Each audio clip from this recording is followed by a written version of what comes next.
Notre émission s'intitule 26 sur 54, 26 provinces de la République démocratique du Congo et 54 pays de l'Afrique. Nous allons parler aujourd'hui exclusivement d'un événement de grande envergure qui va se passer demain en République démocratique du Congo.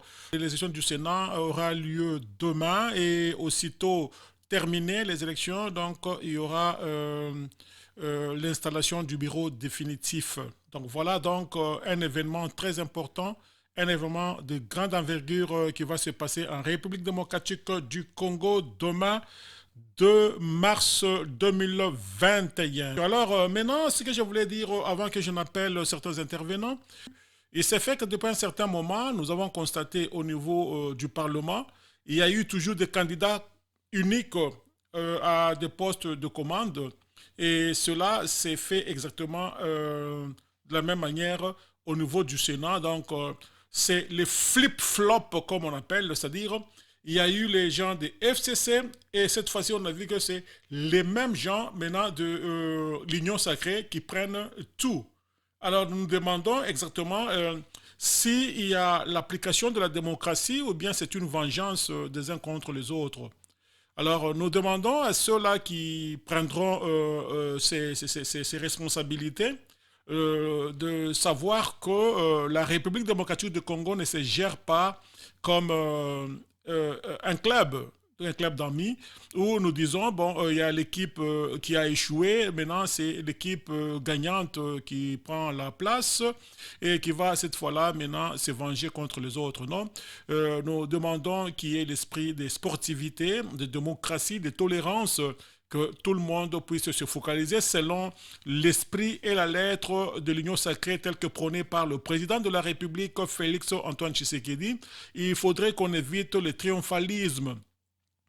Et nous avons un problème très très important que nous allons développer tout au long de cette émission. C'est un point très très important et quand vous allez l'apprendre, vous qui nous suivez, vous serez choqués. Vous serez choqués puisque nous cherchons à avoir une nation qui parle une nation, voit le peuple et voit aussi la culture, ce qui les unissent et la terre ensemble. Mais vous verrez que en République démocratique du Congo, on cesse d'évoluer comme une nation, on évolue comme un groupe d'individus. Il faut savoir que les ressources que regorge la République démocratique du Congo sont des ressources aux Congolais, à tous les Congolais bien entendu. Donc, on ne peut pas se dire, un groupe de gens se distribue la manne et les autres périssent dans la misère. Nous allons les démontrer ici que tel a été le cas pendant les 18 ans et même avant, que le peuple congolais était spectateur de ceux-là qui passaient à la tête et ils s'enrichissaient. Donc, vous avez suivi M. Léon King Wandondo. Il vous dit sans vergogne. Non, moi, ça m'a révolté. Je me suis dit, non, ce monsieur, ce qu'il a dit là, c'est très grave. C'est très grave ce que M. Kengo Ndondo a dit sur TEP Congo avec notre confrère Christian Lusakweno.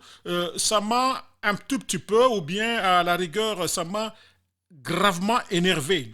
Donc, je vous laisse suivre Kengo Ndondo dans cet élément et puis je veux revenir. Donc, Kengo Ndondo, merci beaucoup.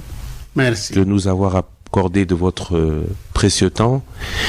Vous qui avez été aussi longtemps au pouvoir, comment expliquez-vous que le pays hérité en 1960 des Belges dans un état de développement supérieur à l'Afrique du Sud et même au Canada soit aujourd'hui dans cet état? C'est l'homme. La faute à l'homme. Quel qu'il soit. Parce que normalement, avec tout ce que nous avons comme don dans ce pays ne devait pas être dans cet état. Qu'est-ce qui manque à l'homme pour que ce pays change? La volonté de réussir. C'est ce qui lui manque. Et je crois sans cette volonté-là, le Congo ne vaudrait aucun penny. Est-ce qu'on nous laissera nous développer? Mais on nous laisse nous développer. Mais nous devons tout faire pour éviter la cupidité, pour travailler pour le pays, pour qu'il se développe. Et nous avons tous les atouts. Vous avez dit que le problème c'est l'homme. Est-ce que l'homme congolais est capable de tout ça? Oui. L'homme congolais est capable de tout ça. Mais il doit mettre en avant sa probité et son honnêteté.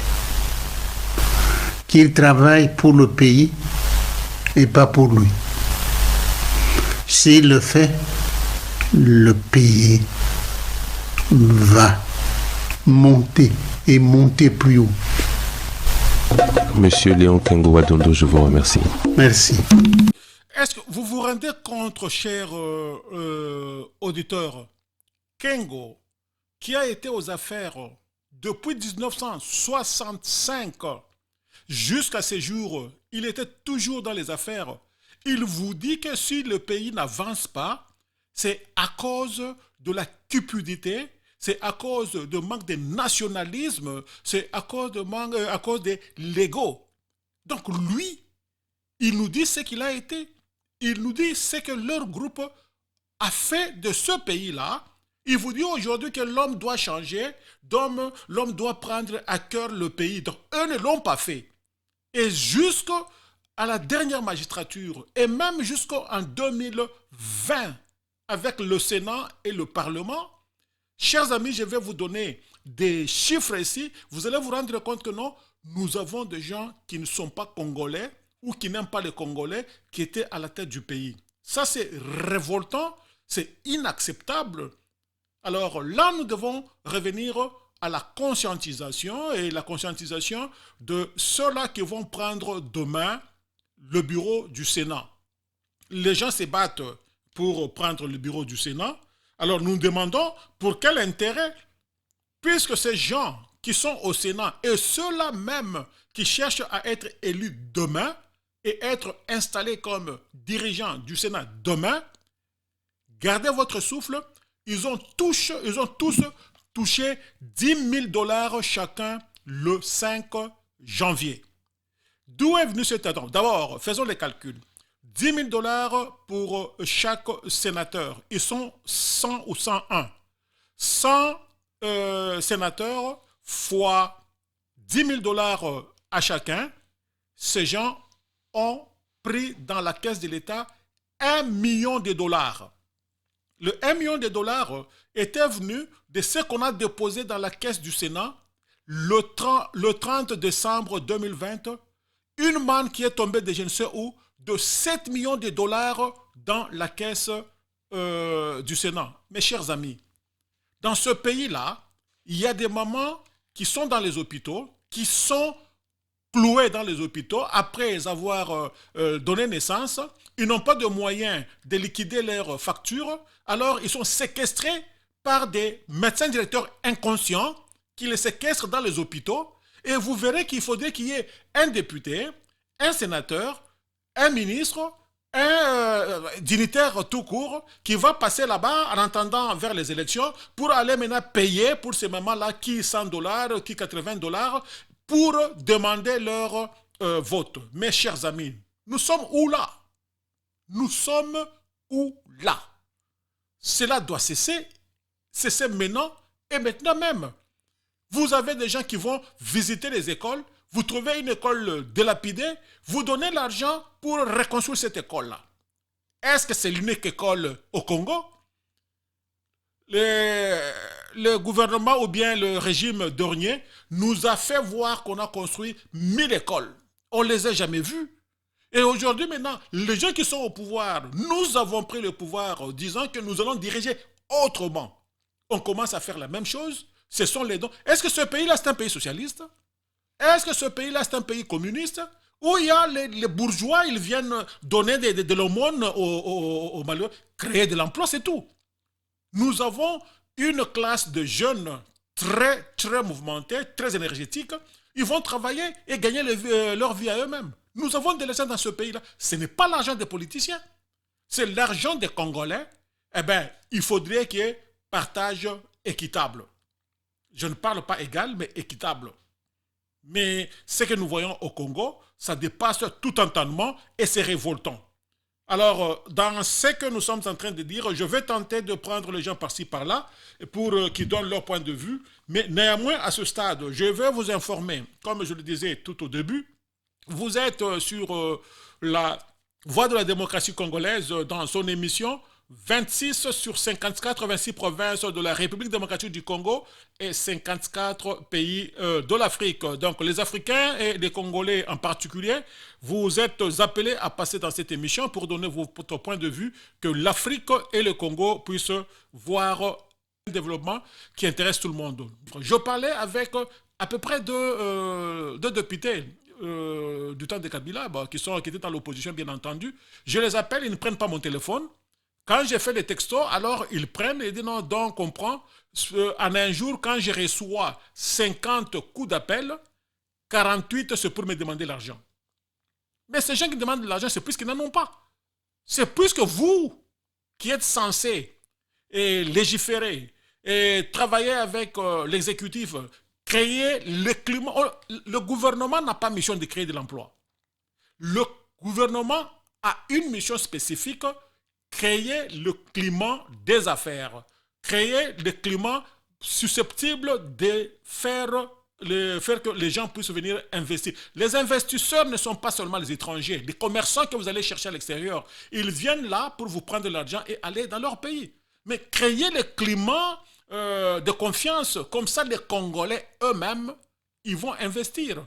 On a parlé par le président de la République de créer une classe de millionnaires. C'est possible au Congo. Il y a des Congolais qui sont à l'extérieur, ils ont qui avec $1000, qui avec $10 000 et l'autre avec $100 000. Ils peuvent se mettre en association, revenir là-bas et faire des supermarchés par exemple. Ils sont capables de le faire, mais les conditions là-bas. Je connais un ami, il quitte l'Angleterre pour ouvrir un groupe d'amis, je peux dire. Ils ouvrent une boulangerie moderne.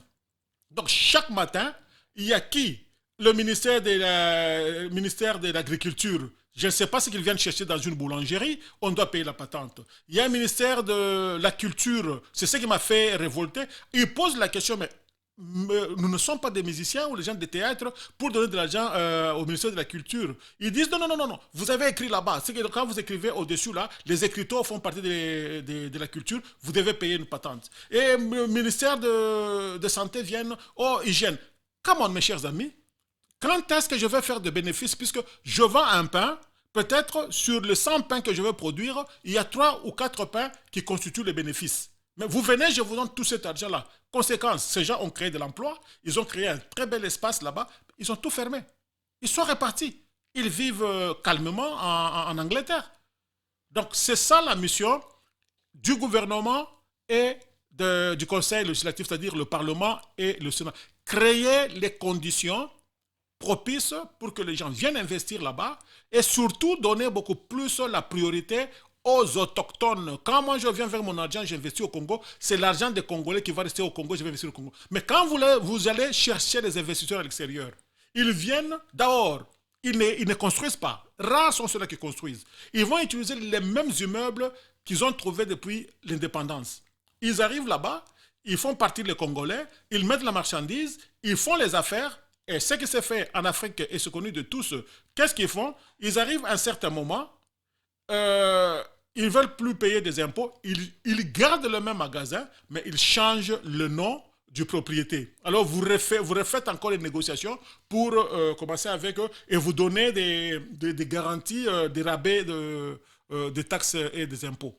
Voilà comment on est en train de nous chosifier dans notre propre pays. Vous êtes sur la voie de la démocratie congolaise au Parlement d'Afrique dans notre émission intitulée 26 sur 54, c'est-à-dire 26 provinces de la RDC et 54 pays de l'Afrique. Donc, vous êtes en compagnie de Don Kayembe depuis New York City et nous espérons que celui que nous allons appeler, il pourra répondre. Oh, Oui, nous avons en direct notre frère Sylvain Sindakala là. Bonsoir, grand Sylvain. Vous êtes en direct sur la voie de la démocratie congolaise. Je sais que je vous ai pris des cours. Je voudrais vous informer que nous avons demain les élections du Sénat en République démocratique du Congo et l'installation du bureau qui sera voté. Est-ce que vous avez un point de vue à donner à ce sujet? oui, vraiment, il faut dire que vous me prenez de pied levé, là. Ok, bon, écoute, bon, je souhaite que les choses se fassent pour le mieux, que les tickets, le ticket gagnant de l'Union sacrée puissent être portés par ces élections. Ben, évidemment, vous savez, il y a certains postes où il y a des problèmes. J'ai vu le poste de deuxième vice-président. J'ai constaté que l'aile Katumbi et puis l'aile Bemba, ils étaient presque en désaccord pour se mettre d'accord. Bon, écoute, que la démocratie puisse s'exprimer, hein, que le maire puisse l'emporter. Alors, j'ai une préoccupation, Monsieur Sylvain. Si je sais que peut-être vous n'avez pas cette information, je vous la donne et je sais que vous êtes très, très rodé en cette matière. Il y a une information que l'inspection générale de finances est en train d'inspecter le Sénat. Ils ont reçu une manne de 7 millions de dollars le 30 décembre 2020 dans les coffres du Sénat. Et du coup, le 5 janvier, tous les sénateurs, et je répète bien, tous les sénateurs ont perçu chacun 10 000 dollars. Et puis le 6 janvier, vous avez appris ensemble avec nous qu'il y avait à peu près une somme de 4 millions de dollars.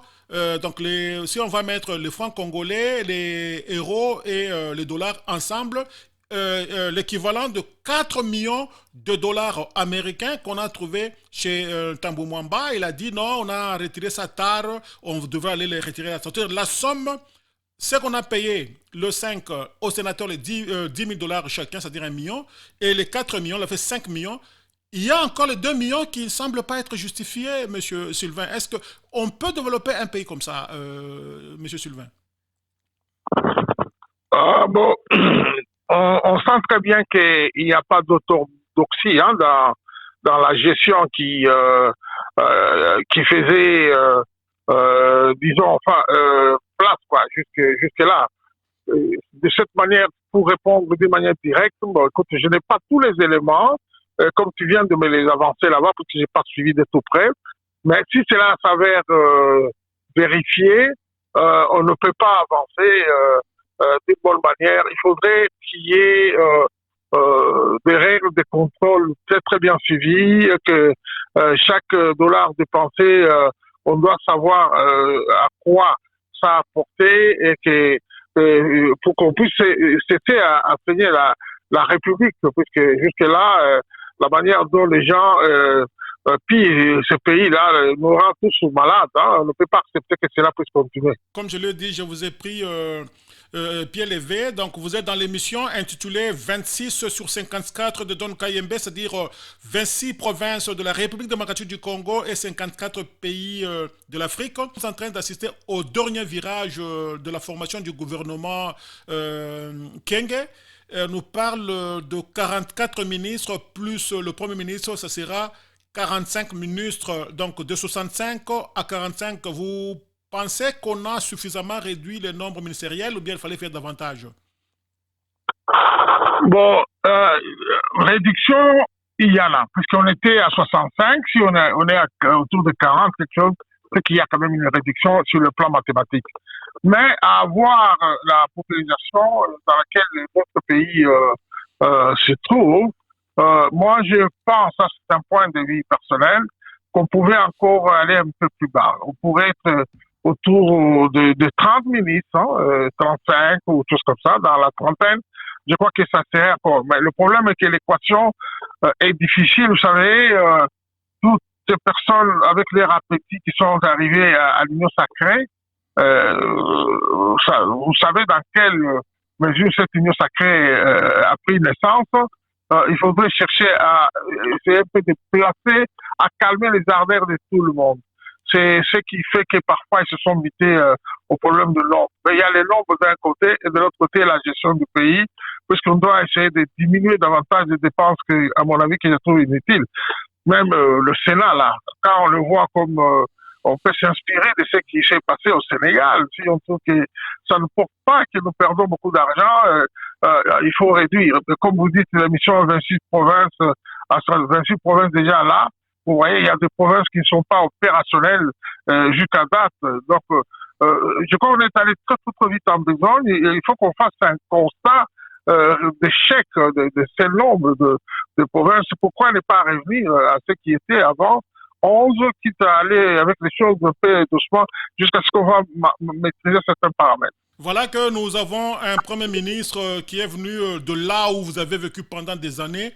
Quelle chance donnez-vous à ce jeune Katangais, c'est-à-dire quand je parle de Katangais, pas un Katangais des souches, mais des Katangais comme vous qui avez vécu au Katanga pendant longtemps? Oui, vous savez, les Katangais, j'ai eu la chance aussi d'avoir sillonné la République par la SNCC où j'ai travaillé comme architecte et puis j'avais une certaine responsabilité technique qui m'a amené dans tous les coins de la République. Alors maintenant, je fais l'analyse maintenant par rapport à Kenge. Kenge, il vient du milieu où les gens étaient en train de prôner le travail depuis toujours. Nous espérons que s'il travaille, s'il n'y a pas beaucoup de pesanteurs autour de lui qui les tirent vers le bas, et que s'il peut se surpasser aussi, ne pas aller regarder les choses seulement sur le plan régional, mais qu'il puisse chercher l'intérêt supérieur de la nation. C'est je pense que c'est un cheval sur lequel on peut compter pour pouvoir essayer de faire la différence. Mais une fois encore, on va les juger à la tâche. Hein. On dit qu'il est sur un terrain qu'il connaît très mal pour avoir vécu au Katanga presque toute sa vie. Quand il part à Kinshasa, il risque d'être désillusionné. Oui, mais il est au pouvoir, il ne sera pas seul, hein, même si on dit qu'il va amener des choses. Il a un cercle où on doit lui apporter certaines corrections. C'est pas qu'il s'élève le matin, ce qu'il a rêvé la nuit, il vient faire. Non, il doit avoir une équipe. Je pense que comme vous le parliez maintenant là, si on trouve que les gens qui ne travaillent pas très bien, qui sont autour de Félix, alors qu'ils devaient faire le travail pour lequel ils sont là-bas.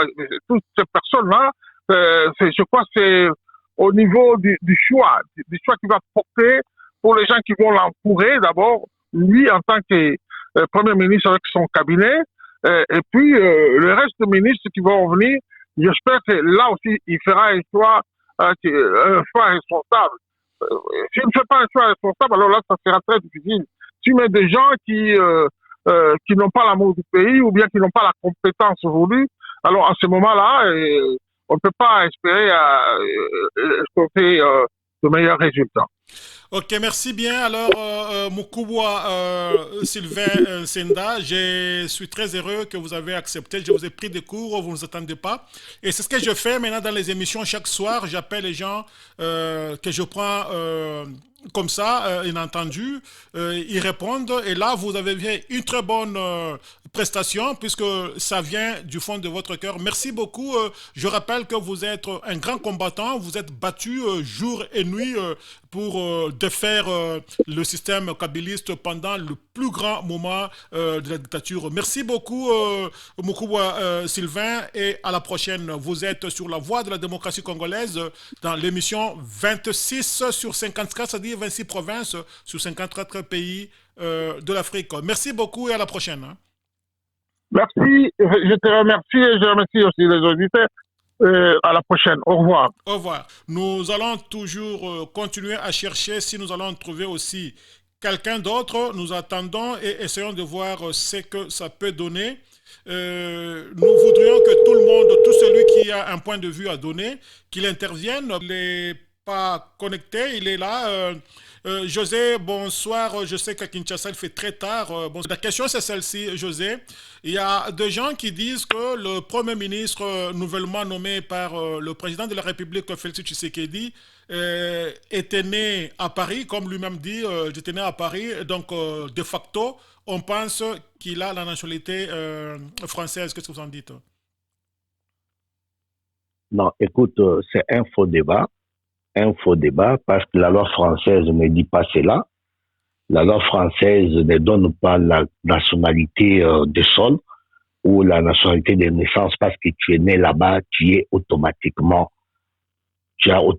la nationalité française. La loi française ne le dit pas. Par contre, la loi française stipule qu'à tout enfant d'un étranger né sur le territoire français a la nationalité de ses parents. D'abord, la nationalité de ses parents. Si un de tes parents est français, oui, ça s'explique. Mais si tes parents ne sont pas français, automatiquement, tu as la nationalité de ton père. Mais à l'âge de 13 ans, les parents ou cet enfant peut faire la demande de la nationalité auprès des autorités françaises.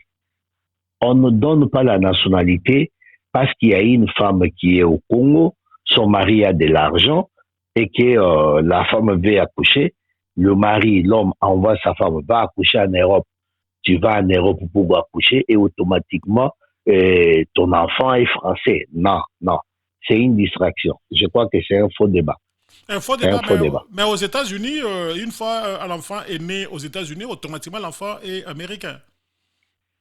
Nous parlons bien du territoire français, nous parlons de la France, nous ne parlons pas des États-Unis. Ouais, nous parlons de la France. C'est comme ça que les gens pensent que c'est la même chose en France. Donc, est-ce que l'éclaircissement que vous avez donné, c'est quelque chose de détail? Et pour vous laisser vous reposer, qu'est-ce que vous dites à ces gens-là qui attaquent le président de retirer l'ordonnance de nomination? D'ailleurs, par rapport même à l'ordonnance de nomination ou de la personne qui a été nommée Premier ministre, est-ce que la loi congolaise dit qu'un étranger ne peut pas être nommé Premier ministre? S'il y a un article qui dit qu'un étranger ne peut pas être nommé Premier ministre, ça peut se discuter. Mais dans le cas d'espèce, le Premier ministre est né en France. Il est revenu, il a fait ses études, ce qui veut dire qu'il est revenu à bas âge, peut-être après la naissance, 2-3 mois de sa naissance, il est revenu au Congo. C'est là où il a appris à marcher. C'est là où il est allé à l'école maternelle. C'est au Congo où il a fait ses études primaires, secondaires et humanitaires. Et c'est au Congo qu'il a appris même à travailler, à faire ses premiers travaux. C'est ici au Congo. Alors, dire à une personne comme ça qui n'est jamais retourné au Congo pour réclamer la nationalité française, dire que parce qu'il est né en France et qu'il est devenu, automatiquement français, je pense que c'est un faux débat. Je peux donner encore un autre exemple. Oui. Un enfant d'un Congolais, d'un couple mixte, où cet enfant, son père, est congolais, des nationalités, il n'a pas changé sa nationalité, mais sa maman est française. Cet enfant naît sur le territoire français. La France lui donne la nationalité française. Et le Congo doit refuser la nationalité congolaise à cet enfant parce que son père est congolais. La loi dit est congolais. Toute personne qui a des relations ou des ramifications avec le Congo, où un de ses parents sont congolais d'origine. Mais la loi c'est dit, ce que la loi dit. La loi dit la que Constitution dit cela. La Constitution dit que donc, la nationalité congolaise est une et exclusive. Donc si vous optez pour une autre, donc... C'est la raison pour laquelle j'ai été à une conférence qui a été organisée le vendredi dans le salon rouge du ministère des Affaires étrangères par Maître Kayembe qui parle de cette histoire. Cette constitution qui est une constitution des belligérants. Donc c'est une constitution des belligérants, raison pour laquelle lui demande d'ailleurs la révision où on change l'article 10, parce que de là où tu parles, qu'on change l'article 10 de la Constitution. Alors, Donc l'article 10 qui dit une quoi? constitution. Qu'est-ce dit l'article 10? C'est une constitution. Je n'ai pas la constitution avec moi, mais c'est donc, je pense que vous m'avez appelé, nous sommes à Kinshasa. On va lire ça prochainement. Nous pouvons bien lire ça prochainement. Nous pouvons lire ça prochainement, mais Monsieur Maître Kayembe demande à ce que cette constitution soit révisée en fond et en comble. Parce qu'il y a des articles de cette constitution qui ont été mis en place par des belligérants. Les gens qui avaient des armes, à qui on pouvait donner la nationalité parce qu'ils sont allés aux négociations. Une constitution qui a été préparée en Belgique. Cette constitution n'est pas congolaise. C'est une constitution des belligérants de guerre.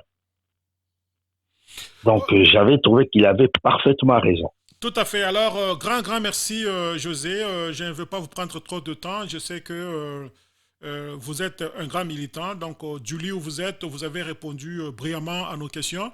Merci. Et puis, bon repos. On vous retrouve prochainement. Donc, attendez-vous chaque soir par hasard, vous serez appelé, dérangé dans votre sommeil pour répondre aux questions. De 26 sur 54 de l'émission qui vous vient de New York City, 26 provinces de la RDC et 54 pays d'Afrique. Donc, une émission animée par votre frère de tout le temps, Don Kayembe. Merci beaucoup, José, et à la prochaine. Hein? Merci beaucoup, Don Kayembe. Ok, alors là, nous continuons, chers téléspectateurs. Nous allons encore chercher un dernier intervenant. Espérons que nous allons trouver le dernier qui va aussi donner nos points de vue sur la situation qui se passe en RDC. Donc aujourd'hui, nous avons tous parlé, de changement au niveau du Sénat. Il y aura élection demain et installation du bureau définitif du Sénat.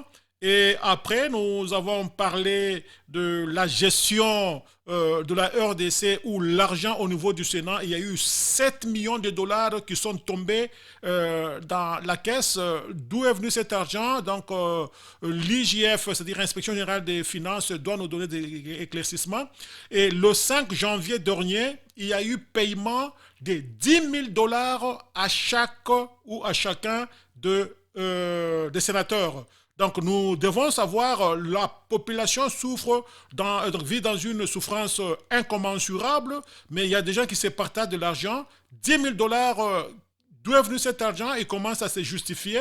Et nous voulons voir un peu clair. Il y a des écoles qui n'ont pas de banc, il y a des écoles qui ont 3 murs, et il y a des mamans qui sont séquestrées dans les hôpitaux après avoir donné naissance puisqu'elles ne peuvent pas payer les frais médicaux. Non, come on. Donc là, nous pensons que nous devons faire la part des choses. Nous devons dénoncer. Le président Tshisekedi fait un effort pour avancer et les gens qui sont autour de lui, ils sont là pour s'enrichir. Là, nous ne sommes pas d'accord. Voilà, là nous sommes avec notre frère Christian Kadima depuis les États-Unis. Christian, vous êtes sur la voie de la démocratie congolaise dans l'émission 26 sur 54, 26 provinces de la RDC, 54 pays d'Afrique. Christian, demain il y aura élection au niveau du Sénat et puis l'installation du bureau qui sera élu. Votre analyse, s'il vous plaît. Je crois que beaucoup de choses se sont passées et nous avons aujourd'hui, je crois que le poste de questeur, nous avons quelques personnes qui sont là, nous avons le président du Sénat qui devrait être là, je crois que c'est Lombati. Bon, je suis très confiant. Je suis très confiant dans le fait que, nous avons tourné une ère qui a été très déplorée par tout le monde, l'ère de l'ancien, l'honorable ATM Alexis Thambou Mwamba.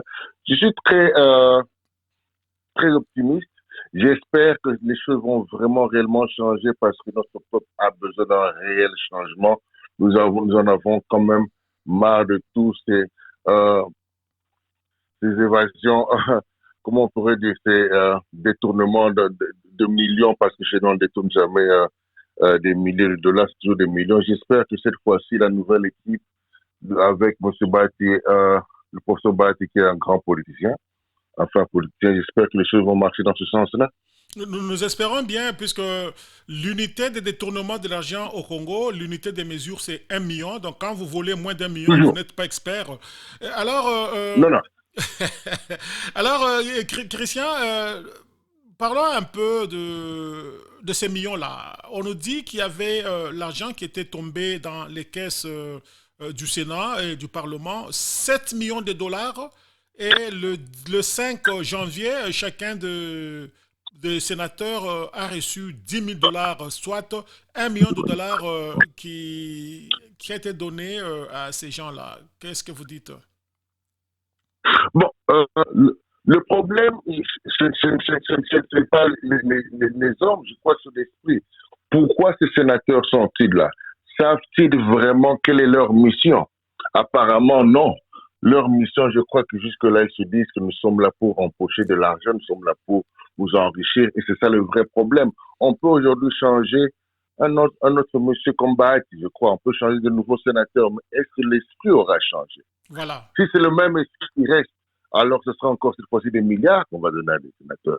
Parce que, qu'on se le dise, les sénateurs gagnent, je crois, aujourd'hui 13 000 ou 10 000, mais combien gagne un enseignant, Voilà, le par exemple. militaire, le policier? Voilà. Alors, bon, je vais aller un peu vite dans la dernière question, Christian. Mhm. On nous fait voir qu'au pays, actuellement, là, les ministères qui étaient de 65 vont descendre à 45. Est-ce que c'est suffisant pour vous? J'estime que nous pouvons faire mieux. Nous voyons des grands pays comme les États-Unis, la France, qui ont des milliards comme budget, mais qui n'ont que peut-être 15-25.